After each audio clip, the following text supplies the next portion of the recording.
Shit, bitch, you know I'ma pop my shit. Pussy asshole, you can't stop shit. Gone on after you get dropped, bitch. I'm pretty black and you bitches can never claim they won't see me, but bitches, whatever. Fuck around. The woman who allegedly shot and killed her husband was given a $50,000 bond.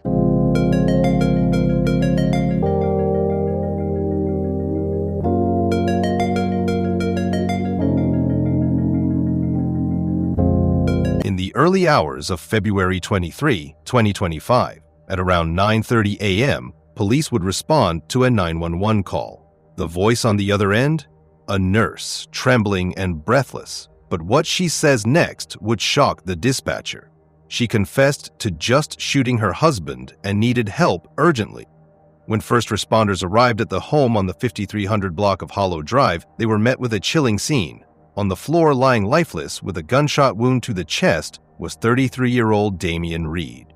As police scrambled for answers, they uncovered a devastating truth. The nurse had killed her husband just after he found her Facebook password.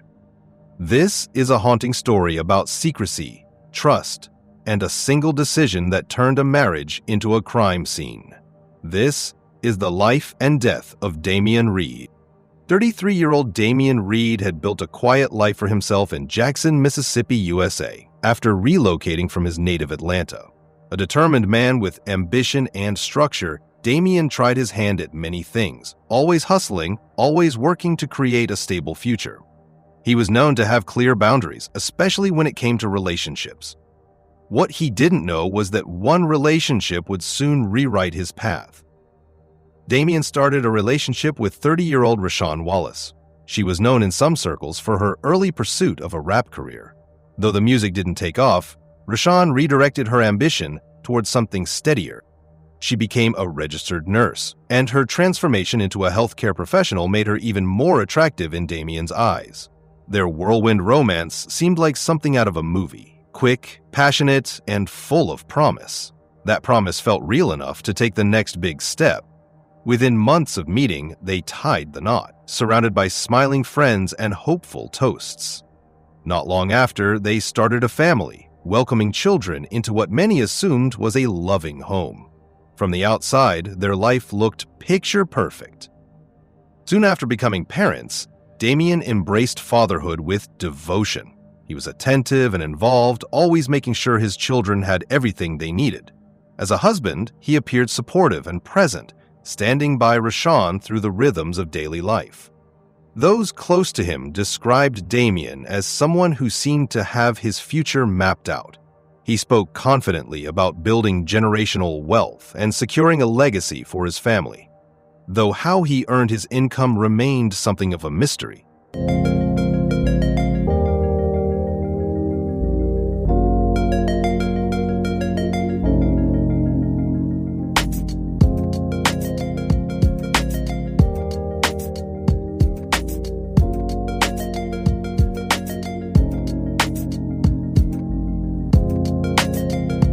Still, the results were visible. Stability, comfort, and a lifestyle that didn't go unnoticed. On social media, Damian and Rashawn shared polished images of love and partnership. Their posts showed coordinated outfits, romantic dates, and family outings, giving the impression of a couple deeply in sync, admired, envied, and seemingly unshakable. But beneath all that, something complicated was unfolding.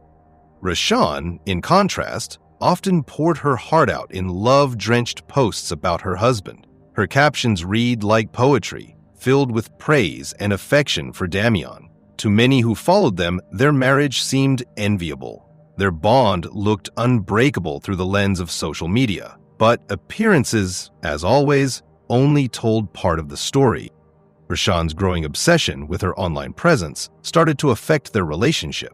She was constantly on her phone, networking, engaging with followers, and cultivating a digital persona that slowly distanced her from the reality of their home life. Her expanding circle of online acquaintances became a recurring point of friction. Damian felt uneasy, even suspicious at times, but couldn't quite put his finger on why. That subtle tension soon deepened into something harder to ignore. Friends close to the couple had noticed the shift. Rashawn's constant notifications, late-night scrolling, and cryptic messages had become a problem in the marriage. When Damien voiced his concerns, Rashawn brushed them off as paranoia, claiming her connections were simply professional, networking for her career in nursing. But Damien knew something didn't feel right. He wasn't just jealous, he was unsettled.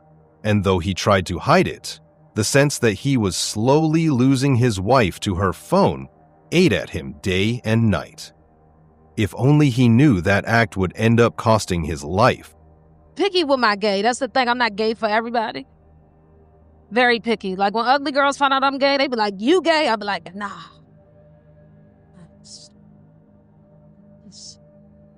This has absolutely nothing to do with you.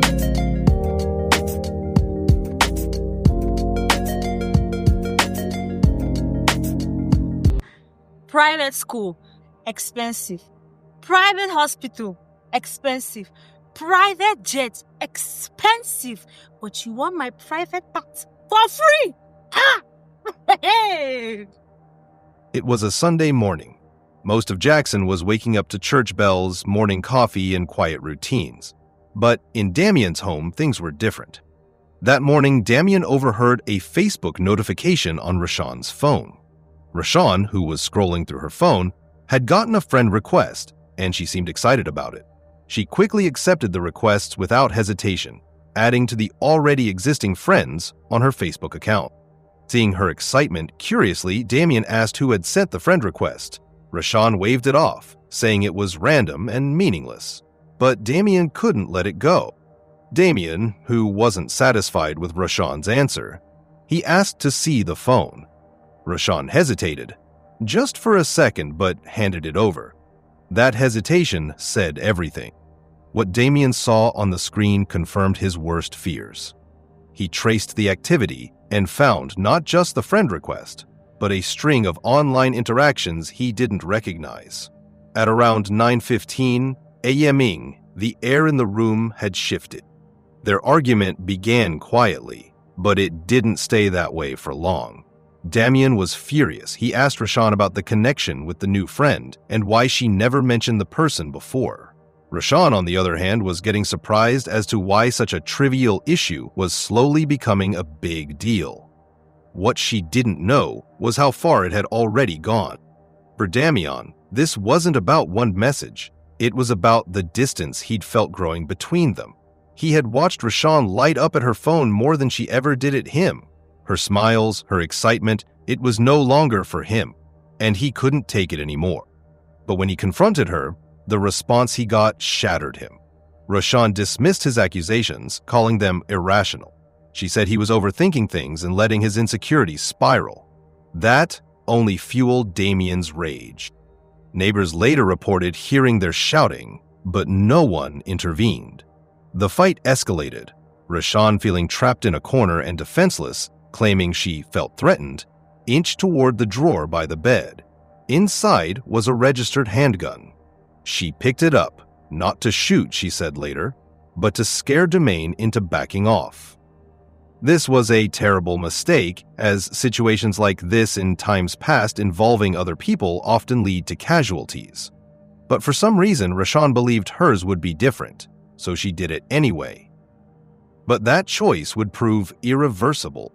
As Damien approached her, refusing to back down, Rashawn's hands, trembling and heart-pounding, raised the gun and fired a warning shot into the ceiling. It was a desperate plea for space. Surprisingly, the neighbors who heard the blast dismissed it or chose to stay silent. No one called the police, and in that silence, a critical opportunity to intervene was lost. She expected him to stop, but he didn't. Damien, convinced that his wife was bluffing, continued to move toward her. Instead, he charged at her. In an attempt to collect the gun, they struggled, hands grabbing, voices screaming, and then suddenly, another shot was fired. This time, the bullet hit Damien in the chest, making him drop down immediately to the ground. The bullet had pierced his heart.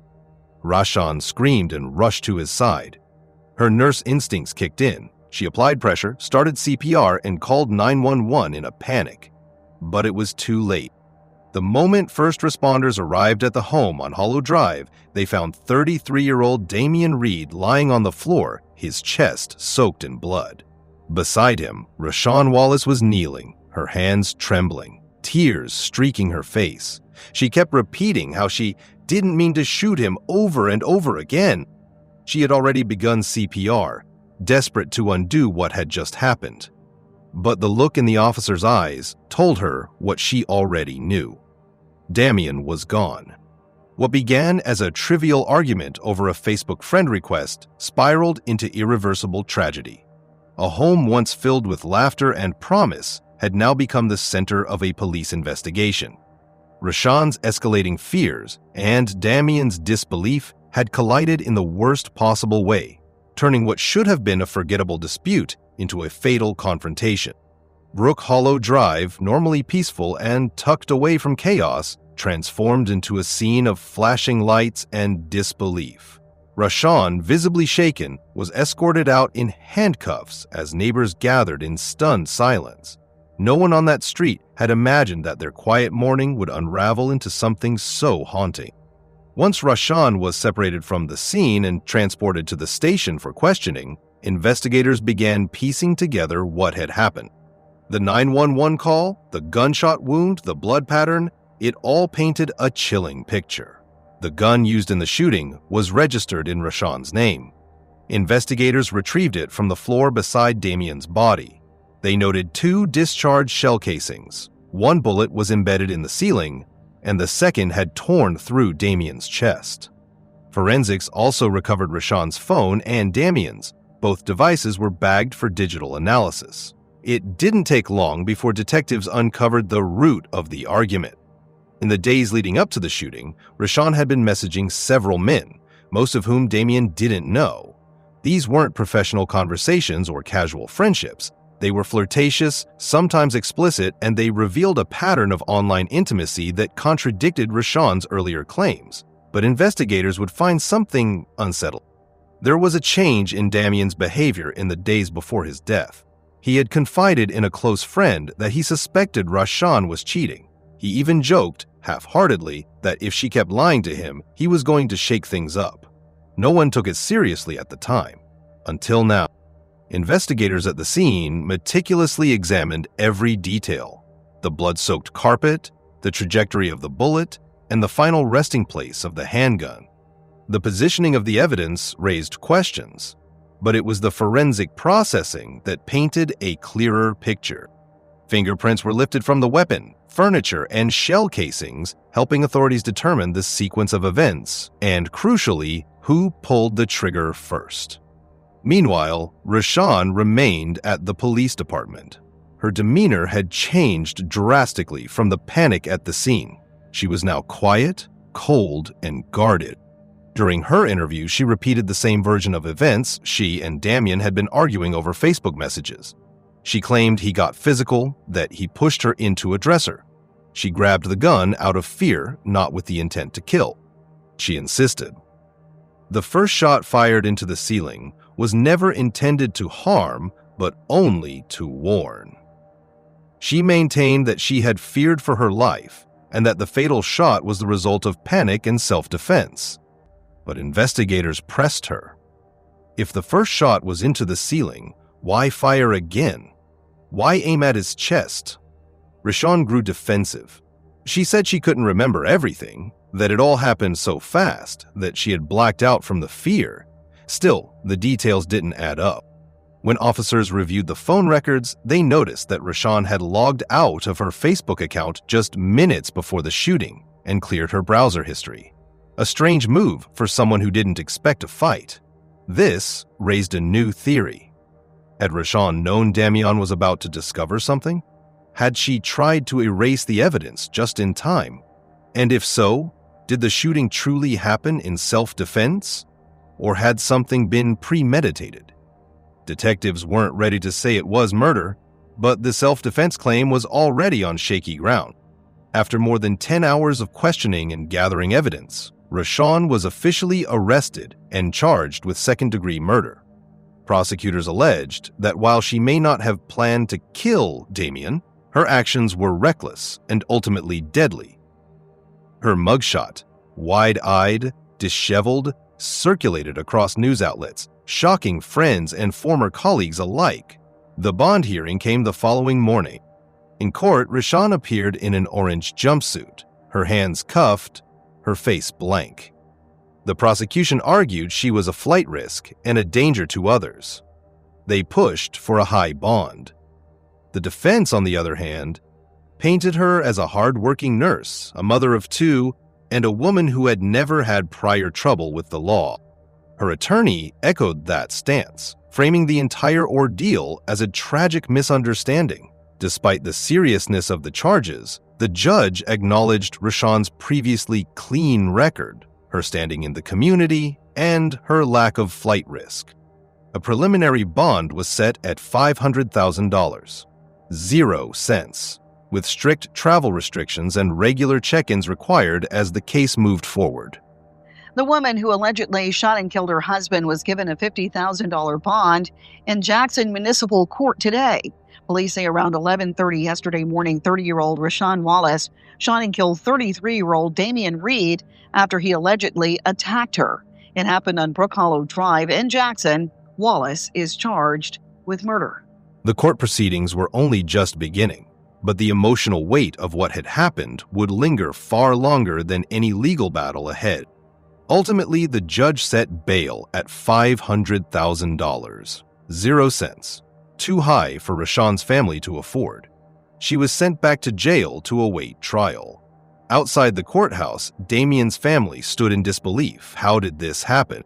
Everyone thought they looked like a normal couple who seemed to be loving, but yet you really don't know what goes on in people's marriages behind closed doors.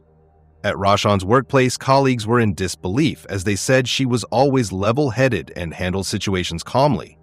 A fellow nurse stated something must have pushed her to a breaking point. Unable to post the $500,000 0 cents bond, Rashawn remained behind bars while investigators delved deeper into the case. They reached out to friends, neighbors, and family members of both Rashawn and the deceased, hoping to better understand the nature of their relationship in the days, weeks, and even years leading up to that fatal encounter. What they uncovered was a mix of admiration and concern, accounts of a once loving couple slowly fractured by tension, mistrust, and unspoken resentments. It's unsettling how quickly life can spiral when emotions outweigh reason. In this case, it all began with something as seemingly trivial as a Facebook friend request. What followed was a cascade of poor choices, miscommunication, and proximity to danger. They were confined in a small space, tensions rising, and with a weapon within reach, fear took the wheel. One tried to assert control, the other tried to defend themselves, and in an instant, a warning became a tragedy. The case remains ongoing at the time of this posting, with Rashawn still in police custody. Her legal team has made it clear that they intend to fight the charges, asserting that Rashawn acted purely in self-defense. They argue that she only pulled the trigger out of fear, as a last resort to protect herself from a man who had advanced on her during a volatile moment. Prosecutors, however, are painting a different picture. They maintain that the deceased posed no lethal threat and that his actions were a reaction to Rashawn attempting to seize the gun, not an attack that warranted deadly force. They intend to argue that the shooting was avoidable and unjustified. If convicted, Rashawn could face between 20 to 40 years in a Mississippi state prison for second-degree murder. Compounding the weight of the legal battle is the suspension of her nursing license, a devastating blow to the career she worked so hard to build. A once promising future in healthcare now hangs in limbo. Tragically, the life of Damian Reed, vibrant, ambitious, and full of potential, has been cut short. And all because of a moment fueled by mistrust, impulsive emotion, and mutual loss of control. What was once a love story has become a cautionary tale. What do you think about it? Let us know what you think in the comments below. And if you found this story intriguing, please like, share, and don't forget to subscribe for more stories like this.